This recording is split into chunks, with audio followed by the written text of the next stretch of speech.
Are you ready for a reboot? Welcome to the Sheila Mack Show, reality at its finest. History reminds us those hit hardest often become the change makers. This year, we've all hit crazy economic, social, and emotional rock bottoms. We all get knocked down. Something hits globally, locally, personally. It affects our health, finances, our relationships. We have to recreate a business or career. Each show, Sheila and her special guest will be sharing their reboot stories, guiding you with real solutions to upgrade and up-level emotionally, mentally, physically, spiritually, and financially. Here on NBC's KCAA Radio. If you're ready to pull yourself up by the bootstraps and bra straps, enjoy a listen. Here's Sheila. Welcome to the Sheila Mack Show, reality at its finest. Here we have real people sharing real stories and actionable steps to help you reinvent, rebuild, and reboot your business and personal life on your terms. I'm your host, Sheila Mack, and today we have special guest Tsunami. She is an award-winning former engineer and corporate executive with 20 plus years of experience in her field. She's turned women's empowerment catalyst. After going through her own transformational process, she now helps women to execute radiance, tap into their feminine essence, and step into their power by teaching them to embody their inner queen. She is dedicated to supporting high-achieving women like herself experiencing the same level of professional success in their love life and make it legendary. As a citizen of the world, she has lived her life abroad, spanning 10 countries in the last 20 years. She's incredibly sensitive to the impact of cultural conditioning on how and who we love. Certified coach in conscious uncoupling, calling in the one, erotic blueprint, feminine power, and the intuitive life strategist, she is undoubtedly able to support you in becoming a queen in your most extraordinary relationship. All right, welcome to the show, Tsunami. Thank you, Sheila. Thank you so much for having me. Such an honor to be here with you. Yes, and now this show actually came about based on my new best-selling book, Bootstraps and Bra Straps, the formula to go from rock bottom back into action in any situation. And I dedicated an entire chapter to relationships. So it sounds like we have some relationship talk today. And I'd like to start by asking you if you have a time in your business or personal life where you experienced a tough situation and how you got back on track. Well, I will have to share with you an experience I had when I was still in the corporate world, when I was still an engineer. I was working in a very masculine world on oil field rigs, actually. So most of the time I was the only woman. Sometimes there was like one woman and then 100 men. So what I really heard at one time was a conversation between some colleagues. They were talking about another person, and they said, this woman, she's really, really technically strong. But what they really meant was, she's a woman, but she's really, really technically strong. So what I really heard was, unless I really, really, really show up in a way that is always way more than my colleagues, I'm never really going to make it in this industry. So very early on in my career, because I heard this conversation very, very early on, I was like really working hard and in masculine mode all the time. And I had no idea of what self-care really looked like, what self-love really looked like. So it was really a very good position, very great colleagues, and yet I couldn't find this peace in myself of really finding that I could thrive, that could really feel fulfilled by just being me and just showing up the best way I could. So the lesson I learned was that I really had to be in a very masculine mode all the time. And to me, masculine mode simply means, and that's the stereotype that we have, it's really being in do mode, very rational mode, very logical mode, like really focusing more on structure. as opposed to being more in our empathy, our intuition, our generosity, our flow, and allowing, just being sometimes. So then I realized that I needed to learn some other ways because I didn't have role models around me. And from the outside, people thought that I really had it good, really, professionally. And I was paying very high price because in terms of relationships, I didn't have the time. I didn't really make it a priority. So it really didn't work well at all. I actually forgot that I had to also think about my love life Oh, right. while building a career. Yes. Yes. So this has totally impacted how the rest of my life would be, because from the deep pain inside that most people could not see because I was not really sharing much in terms of emotions, and that's also what people were valuing around me. People were valuing very tough people, and in fact in my industry people were saying, oh, this engineer, oh, this is a very tough person, very tough. Yes. Right, right. Yes. Yes, and you strike me as so incredibly feminine from the moment I met you. Not a masculine part of you that I saw, really. And it's interesting how that happens in the culture, in society. Now, my first like big job was when I was 18 and I actually worked at Jet Propulsion Lab in the engineering department. I was programming and doing a lot and working with these really top scientific engineers, you know, making the spaceships and all that. And it was different. I was also a very young girl. And so the way there was a difference in how I was treated versus the guys. So I totally get being in those shoes and the expectation. It's like Tony Robbins talks about to be loved or enough. Is something that's so important to people, and so when there's gossip or like the gossip or the questioning of why you're not enough if you're not married comes up, and it's like, then you start doubting yourself. Yes. And you think, "Oh, well, but I want them to love me, to like me at least, so maybe I'll go marry the wrong person," which is That's worse. yeah. Let's rush into this. And so it really things show up in a season in our life. Completely. And Yes. and you know, and it's a choice whether you want to do one thing or the other or both. It's still a choice, a personal choice. And you know, I feel like if they don't like you or they don't like me for whatever I'm doing, then they're not really valuable for me as Mhm. friends. Like that's okay. They're in a different part of their journey, and a lot of it is their own self-talk, their Completely. own judgment. So it's okay. It's it's okay, but it took me a long time. So when I was young, I wasn't there, and I did that whole game, Yes. you know, for a little while. And it's true what you said that the younger generations have a different level of freedom Mhm, around really living their lives in a way that really feels aligned and really centered.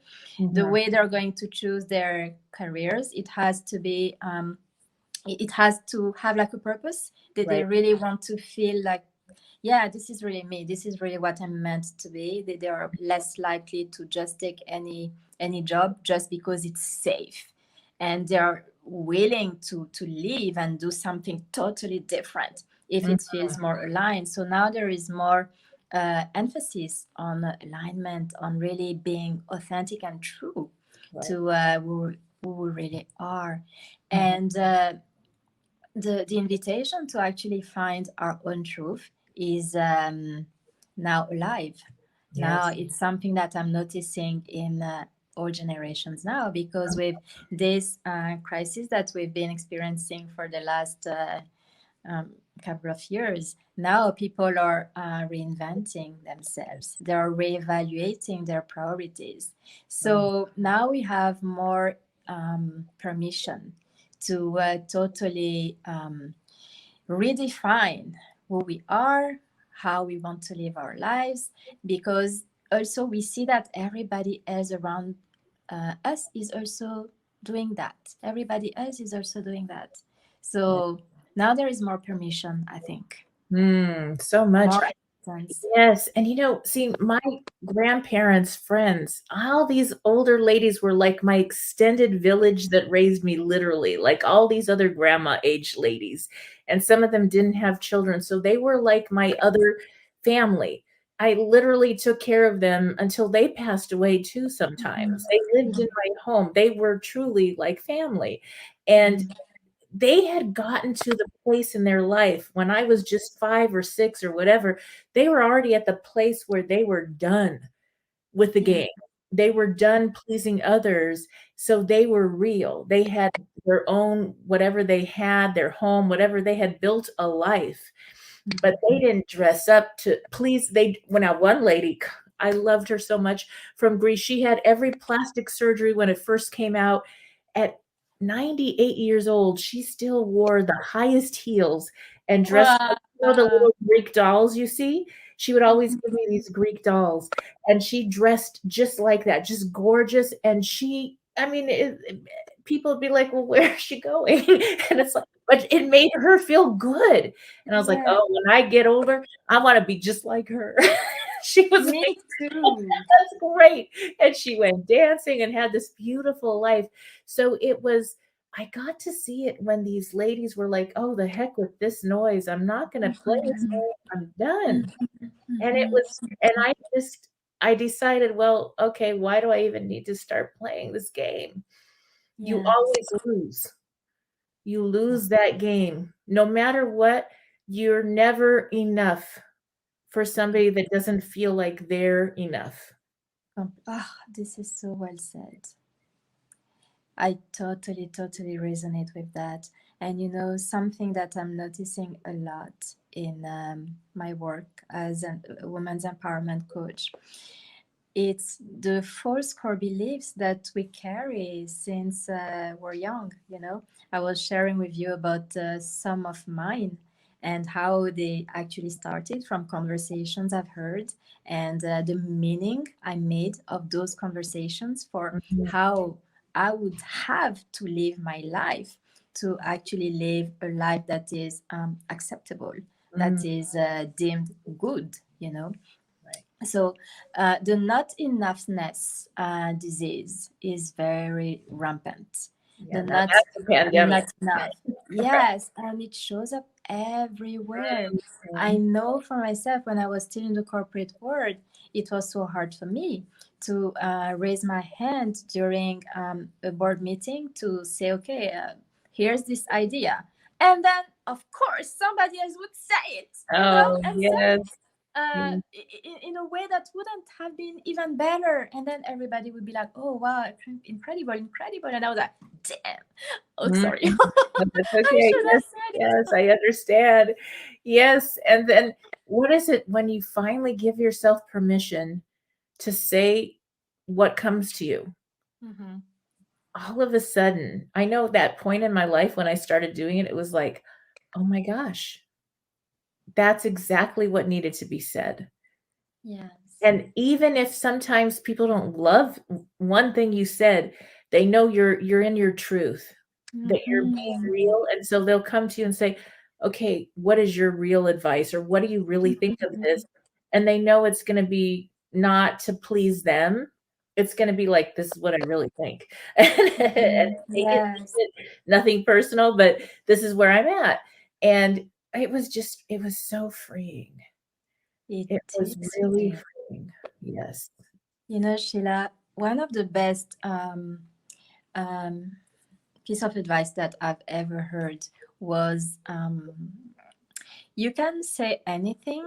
It's just about how you say it. And the person who told me that opened up a portal for me to actually start daring to share more of my truth. It really took time. It's still an ongoing process. But now I just feel like it's a disservice to myself and to the other person if I don't say what's really in my head, in my heart, because it's going to be in the space between us, in our relationship as colleagues, in our personal relationship, and nobody's going to win. Right. So I realized that whenever people were actually saying something that was very authentic to me, I was feeling even more trust towards this person. And one day somebody told me, when I said something, it was a no about something, but I said it in a very, it was diplomatic, the way I said it, you know, and I explained why, I remember. And this person said, you know, just because you said that, I trust you even more. Exactly. And I love your candidness. Yes. And I even received 2 emails like this yesterday because I couldn't do something that somebody was expecting from me, like 2 people. So the permission that they gave me is actually opening this portal even more. So now it's even easier because I could feel that they were accepting my no, and they actually trusted me more. Right. Right. So now let's switch this talk to more about relationships. And what you just said makes me think about the different ways that men and women communicate. I have 5 boys and 1 daughter, and it's very different. And yet my daughter was more of a tomboy as a kid growing up with all these brothers. But it's that direct, like if I want a message to one of the sons, I need to be so direct. And they appreciate that. If I go and talk like women to women and go around the bush and tell a story, they're done. They're done. They're like, what exactly did you want? Was that what you were trying to say? Because I didn't even hear that. You went on this long story and made it all nice and pretty, and I was lost. You know, so it was almost this learning of how to be direct and honest. It's a little different communication style.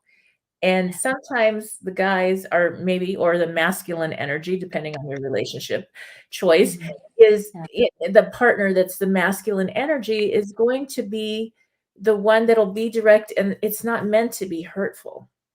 But it comes off that way because we want it packaged in a pretty little bow and all nice and feminine, and that's not the masculine. Yeah. So what I'm really noticing with the clients I'm working with is that there are a lot of assumptions about what the other gender wants, or what the other person, depending just the energy, needs and wants. And then a lot of adjustment to becoming this way. And this is so exhausting and so inauthentic. And we were talking about authenticity earlier.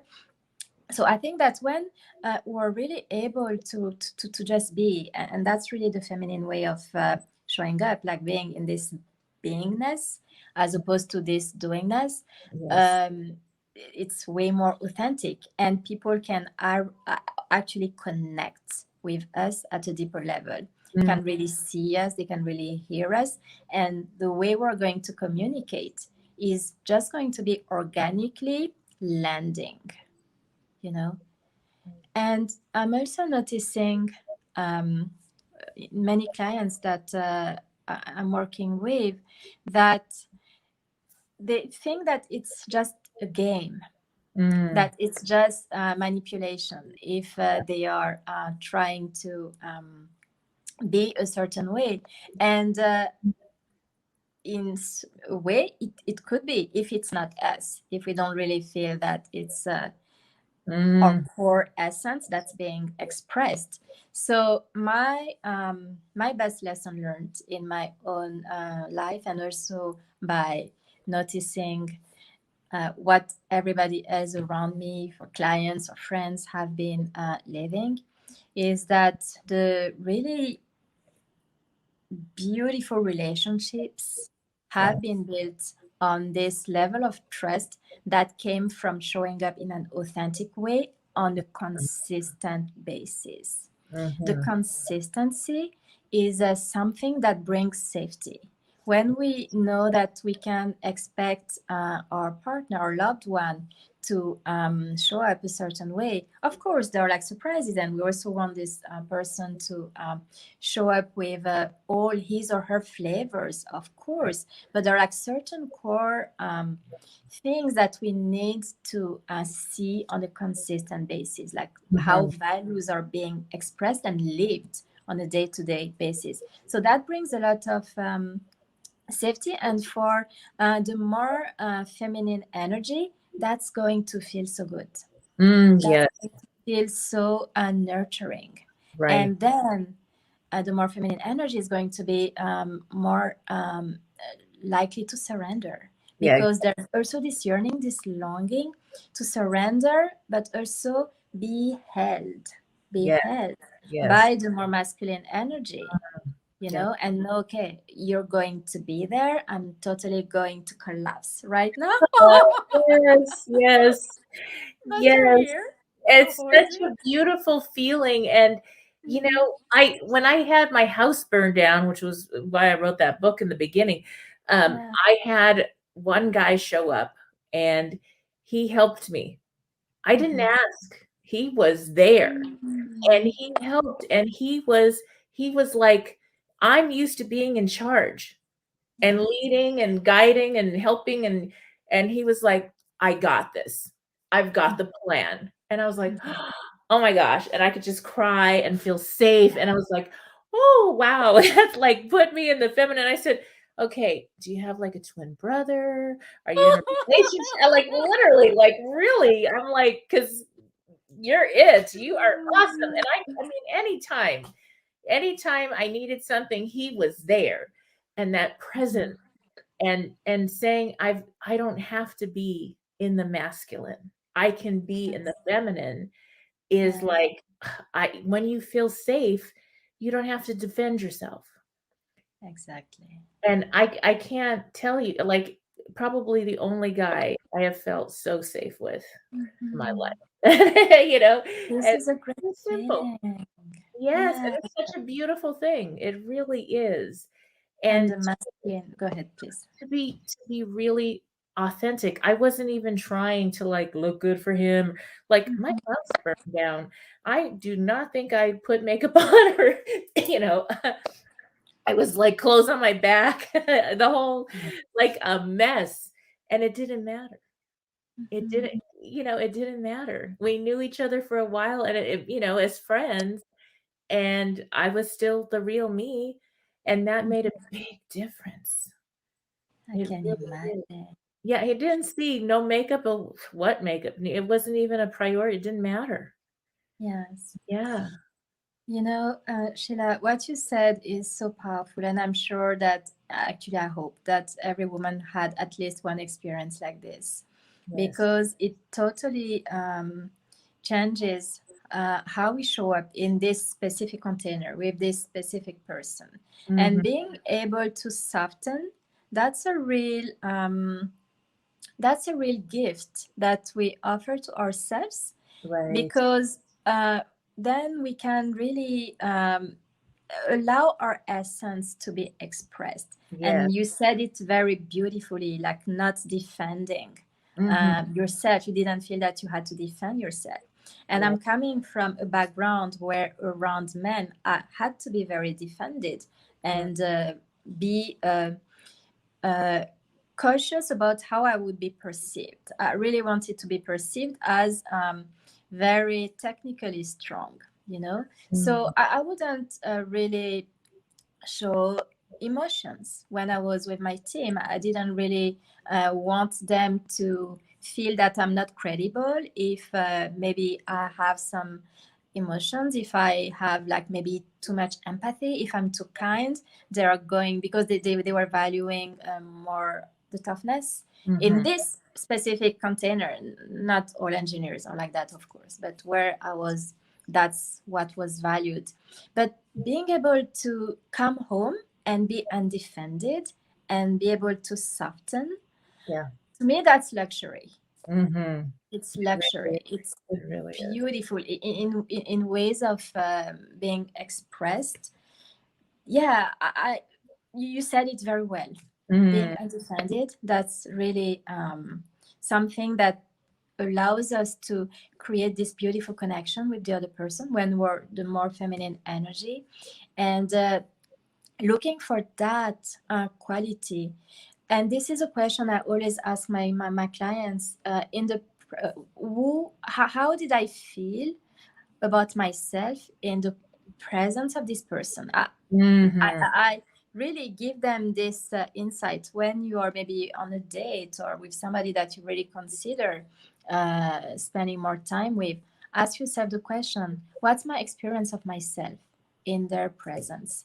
Do I feel that I have to be different? Do I feel that I'm not enough and I have to compensate in some way and talk about my achievements? My achievement with some people, it's like that because you feel like that was just me. And so it's funny how that happens. We don't have to play an act or a role or a, it was that was like, well, that's attractive with my mouth and, spit everywhere. If you are just tuning in, do you get a lot of people? I know I do, where it's, I'll have women that are like, okay, he hasn't called me back. Is he going to call me back? I really feel like he's the one. But how come he doesn't talk to me that much? All that. And I feel like, to me, I feel like the question is the answer because you'll know when yes. it's aligned. You And wouldn't. this is again the same question that I was sharing earlier. What's my experience of myself in their presence or in their absence? When they are really not showing up, what am I feeling? Am I feeling that I'm not enough? Maybe I did something wrong. Do I start to analyze the conversations and assume that it's on me, it's my fault? Or do I just say, okay, maybe it's just busy? And maybe did it give me enough safety to actually trust that if he's not calling for like, I don't know, one day it's going to be still okay? Or is he somebody who's actually communicating ahead? I will be on a trip, so you're not going to hear from me, but really I care about you. But as soon as I'm like at this place, second, if you're like that whole thing about being authentic that you're saying, if we're playing a role and we're trying to be what we think they want, we lose ourselves. Now, that can go on for a while, but the reality is the real you is going to like one day say, oh, you know what? The heck with this. I don't want to pretend like I'm somebody else. That's not who I am. yes, There's compromise and then there's losing yourself. completely. So the work, when I really focus with relationships with women, is always about the person I'm working with.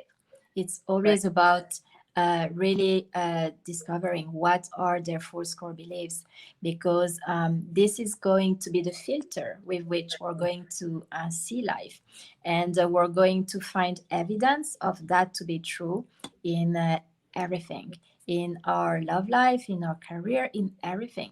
If we have this four core belief that we're not enough, we're going to see that in the career. We're not going to get the promotion that we want. We're not going to get the man or the woman that we want. And we're going to always say, okay, that's because I'm not enough. Maybe I should put more makeup on. I should wear better clothes. I should, do, but the artificial things, the superficial things. But really deep inside, this work of really finding the deeper truth about who we are, that really opens up a lot of new things for us.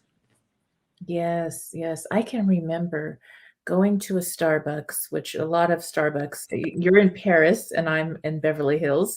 So for those listening in, we're on two different parts of the world and it's so exciting. So we go to the coffee shop and it was one day where I had been painting and like I was painting and designing. I get into this design, like art stuff, and I'm redesigning a room or whatever to make it beautiful. And that's just like it's almost like a meditation in motion. I'm in the flow. I am being.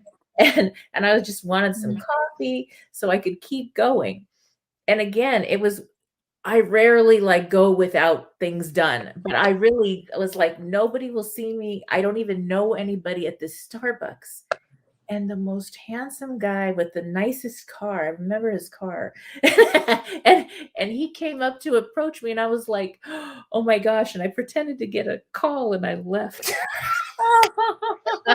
And I said, oh man, and I never saw him again. And I was like, darn it. I should have just let him approach me. But I was like, oh no, I look like, you know what? Like I'm painting. I look terrible. I don't expect to meet anybody there. You know, so it was really, and I questioned, well, why did I do that? What, you know, I really wasn't in a place where I wanted a relationship at that point, maybe. But you know, and you think, God, I wasn't trying again, and there they are. So that's the secret. Don't try so hard, or I don't even know, because I feel better usually when I'm dressed up a little bit, even when I am painting. But I had showered and just like everything, no makeup, everything was, and you know, I was like in my next sweats, you know, to just go paint again. So it was. Whatever makes us feel good about ourselves. I think that people are going to feel the energy. So yeah, that's very clear, because we're going to be comfortable, we're going to be relaxed, we're not going to be self-conscious, and we're going to have this confidence too. I looked safe and approachable. Maybe because I was comfortable. I wasn't like gonna say no, I don't want to talk to you, but I kind of did. But yes, you know what I mean? It wasn't like, okay, this person's out to look for a guy to go for a date and get his money, or I don't know what guys think, but whatever. It wasn't that vibe. That makes so much sense. Yeah. So what about that? What dating tips do you have for maybe somebody that is getting back out there and dating again after a relationship ended or divorce or whatever? What kind of advice do you have for people in that realm? First of all, I believe that it's very important to have had a very clear completion of the previous relationship, because a new relationship doesn't start when we meet the new person. It really starts when we end things, and how we're able to complete in a conscious way, in a way that we're really feeling that there was some healing, and that everything that needed to be healed has been healed. I'm a certified conscious uncoupling coach, and I noticed that sometimes when I work with people who have been some divorce or very tough separation, sometimes they are being told, oh, with time everything is going to be okay, don't worry, with time. But what I'm noticing is that sometimes there is some chronic grief. Some people were grieving for years and years and years their past relationship, and they're not able to move on. So even if they say, okay, now I'm going to go back to the dating world, if they haven't really taken the time to sit with their feelings, we're really feeling it all with no bypassing, because it's going to somatize, or it's going to show up in a different way, and it's going to sabotage the next relationship. So my best advice before getting into dating after having been separated or off dating, it's really to make sure that we have really done the work. Yes. And there is no bypassing for that, because it's going to make the process of dating much easier. Yes. So I'm not giving you some technique, do this, do that for the dating, because I'm noticing that just that has been so powerful for the woman I've been working with. And of course, having clarity about our own false core beliefs, because that's also what we're going to bring, and that's the filters that we will have. So really coming as a version of ourselves that is connected to our deeper truth about who we really are, about what we're bringing to this container, this new potential relationship, and having like this awareness of our qualities and tapping into our inner queen, and being curious. I know that the queen archetype won't speak to everybody. Some women are not going to feel connected, but maybe they're going to feel connected to maybe the goddess archetype. So bring your inner goddess, or they're going to feel more connected to some other archetype. But what I mean is to really connect to something that is way deeper and really connected to your essence, and bring that and say, if I was really embodying my inner queen right now, how would I show up? How would I answer this question? What would I wear? How would I even feel after he told me that? Would I think it's okay? Would I, so really, that's also an insight that I would have for somebody who's coming back into dating. So nice, so nice, and very important. Sometimes I don't know. When I first divorced after a long time, it was an arranged marriage, and it wasn't aligned.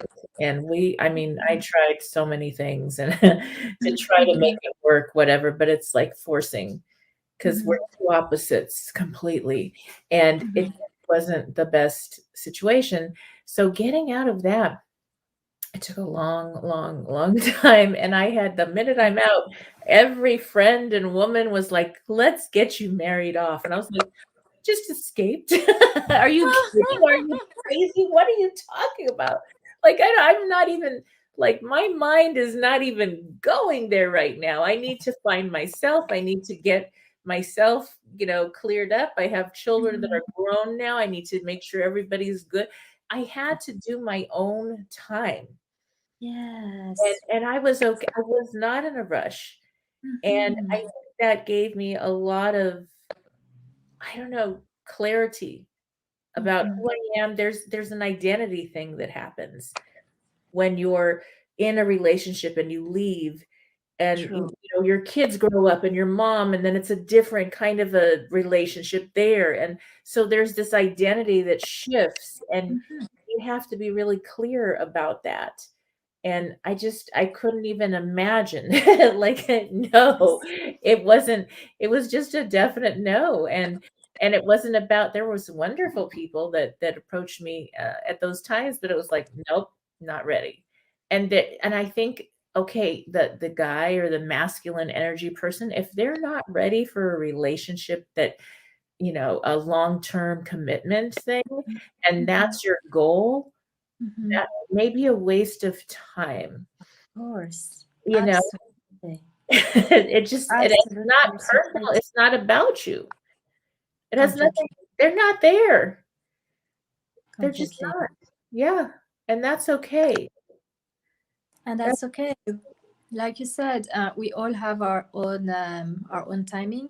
And you said also something that is very important, is that you were able to honor your own timing when you were still in this transition phase. You allowed yourself to stay in it longer than people would have expected you to. They were pushing you back to meeting someone.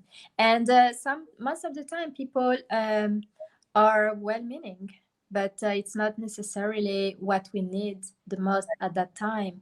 And honoring where we are, and not rushing, not bypassing the necessary steps. And there are stages. A separation, it's just like it's really grieving, because it's a death in some way of that old relationship, of that old identity. You talked about identity too, that we had in that specific container with that specific person.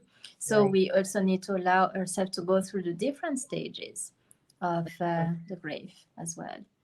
Yes. And it can happen faster or very slow. It depends, but time alone is not sufficient.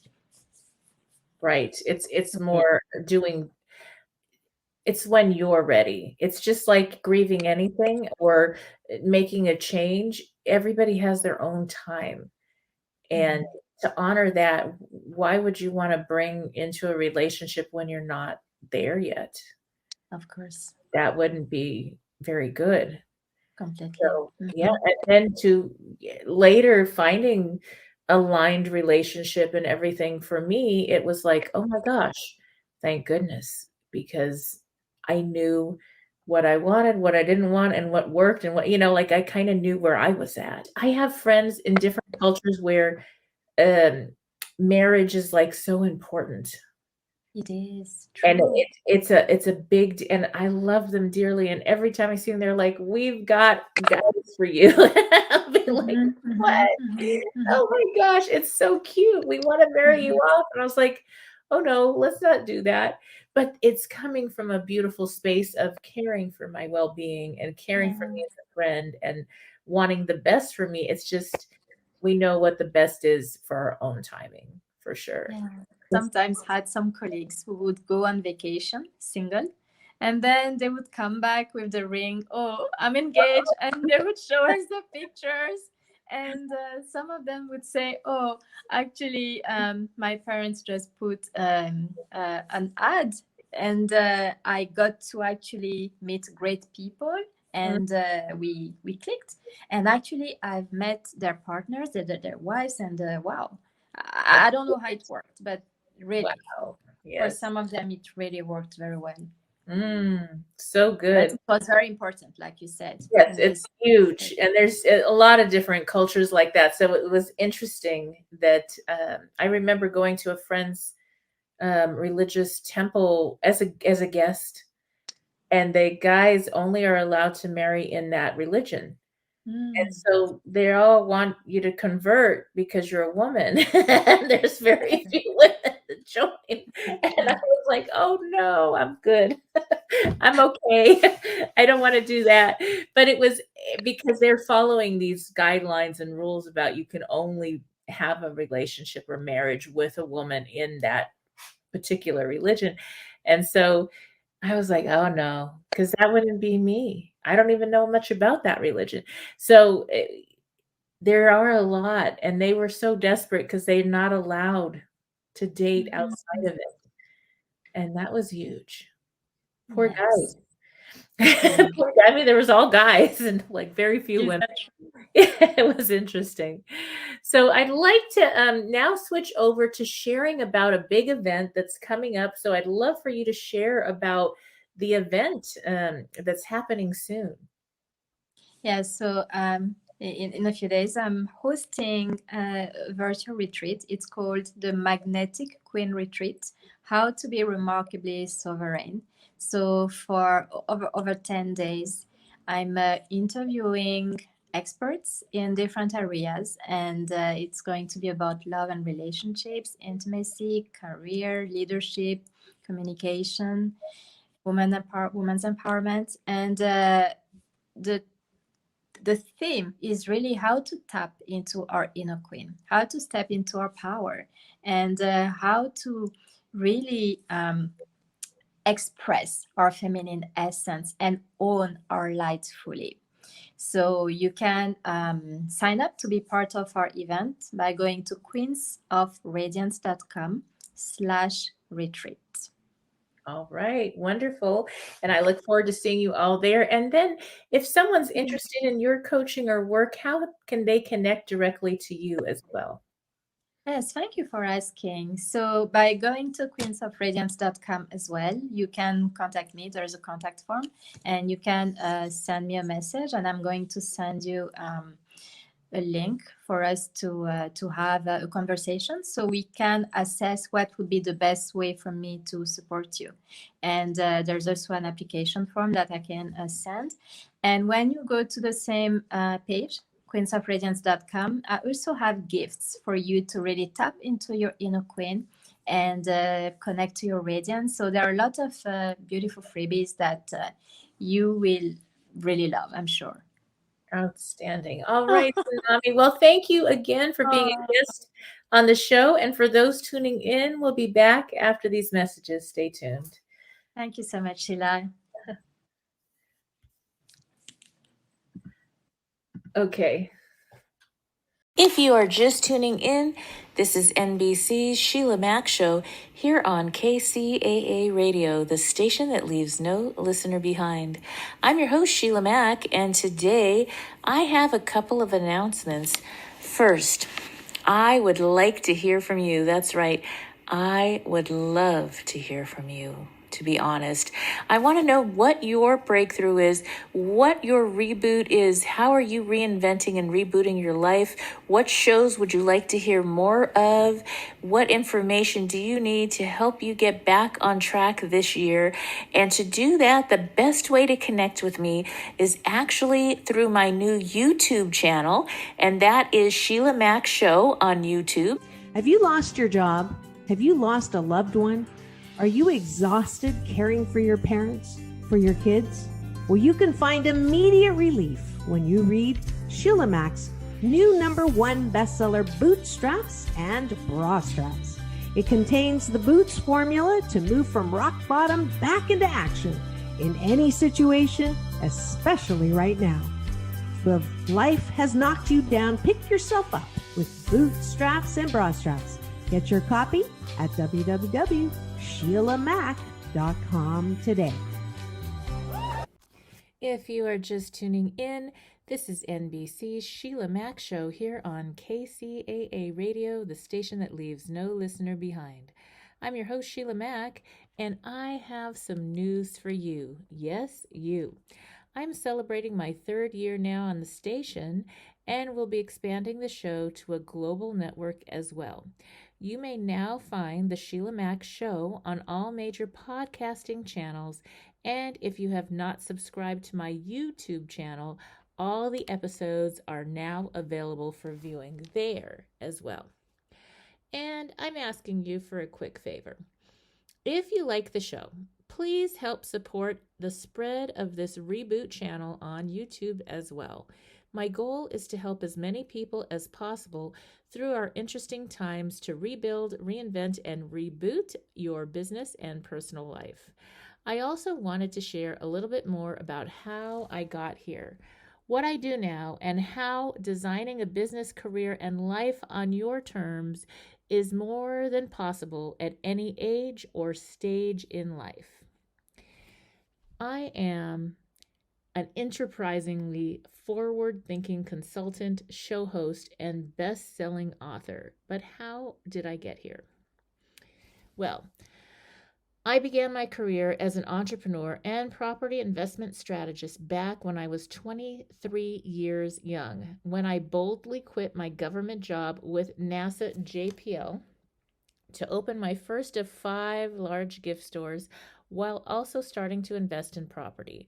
I got to work with some of the world's most loved companies, such as negotiations on leases with Warner Brothers and winning trips to London as the top-selling Crabtree and Evelyn provider in the U.S. for multiple years. My stores were built on heart as I gave back to the community I came from. So now, some of you know this and some of you don't know this, but as a young girl with parents who were not well enough to care for me, I was homeless at age 10, then in foster care, where it was really hard to get a job while in the system. I finally emancipated at the age of 15 to start college early. While running my stores, I worked with a government program. Back then, it was called Job Training Partnership Act, making my stores an open source training site where close to 200 at-risk youth started their careers. Yes, I began my career helping business leaders and working professionals to design a life they love, where they can have success in their careers and get to the business of life. See, a funny thing happened along the way. When I first opened my gift store, it was kind of crazy because I was this young upstart. That's what a lot of the store owners called me. My first store was in Montrose, California, in this sweet little hometown shopping park with other stores and restaurants nearby. And so I was the young upstart that didn't know what she was doing. At least that's what everybody said. And I didn't really care what they said. At that age, their opinion was like, I don't really care. So that was probably a really good thing because I stayed focused on what I needed to do. And I had negotiated to lease out a 5,000 square foot gift store that needed a lot of work, and I got free rent and for about 6 months, and I had to start making the rent, which was $5,000 a month, which was a lot of money back then, $1 a square foot. And so I had to learn and relearn. I finally did hire quite soon in the game. I did hire a marketing expert, branding expert, I guess back then, and that lady really helped me to figure things out when I first started. And when you first start a business, especially when you're young, it was like I had no idea what to do, but I needed to learn because my rent was going to start coming due every month.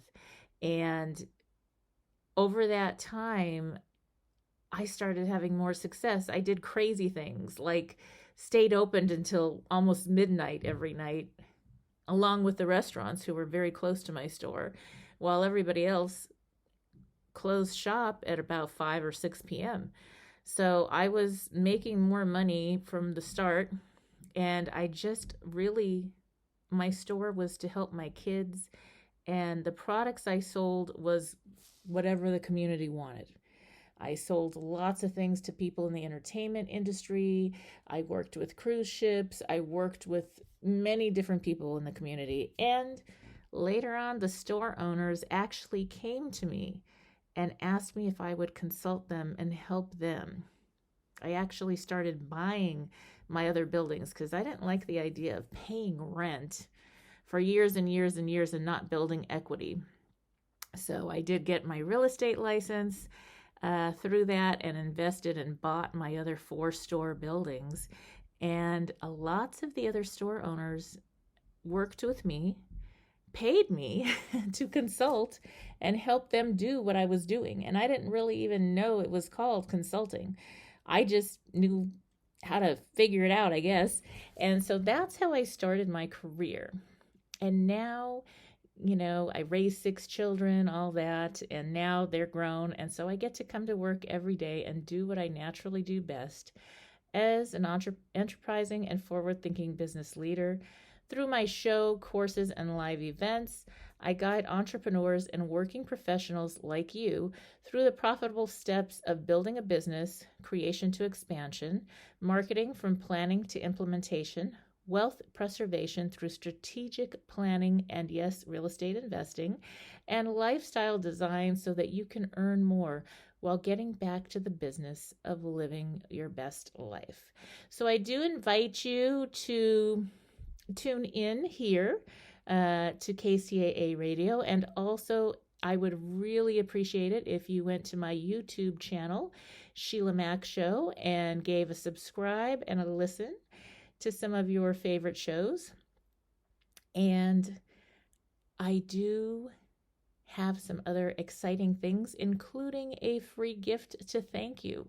So if you go to www.sheilamac.com, that's SHEILAMAC, SheilaMac.com, there you can get a free gift to get started on your reboot this year.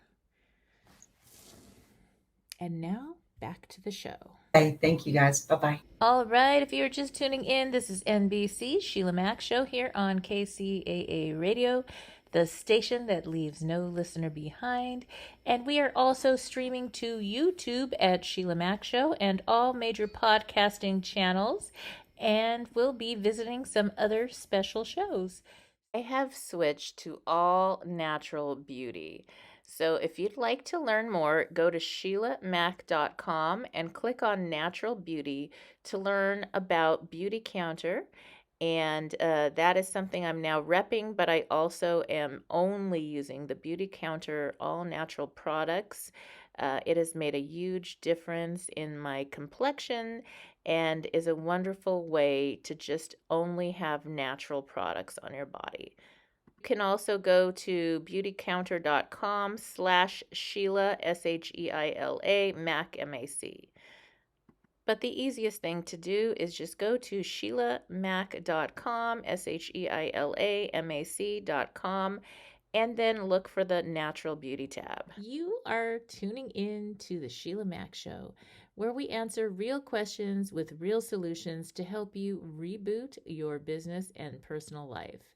Now, I have reminded you about my new best-selling book, Bootstraps and Bra Straps, the formula to go from rock bottom back into action in any situation. And the core of that book is lifestyle design. So it's going through chapters of different things that happen in everybody's life to one extent or another. We talk about starting over, rebooting, get on back on track after losing a loved one, a divorce, our kids grow up, we are parenting our parents, and more, relationships, ups and downs, renegotiating relationships, business, career. And it all, every time you have a life shift, you have the opportunity to redesign your life. And so the main focus is every chapter will help you reboot through where you are. You go to the chapter that speaks to you during this time in your life, and then you go to the main focus of the book, which is lifestyle design and getting back on track. But this time, the difference is you get to live life on your terms. All right, so to learn more, go to SHEILAMAC.com. My name is spelt SHEILAMAC.com. And there I also have a free gift for you. Looking forward to seeing you there. And as always, I wish you life, love, laughter, and light.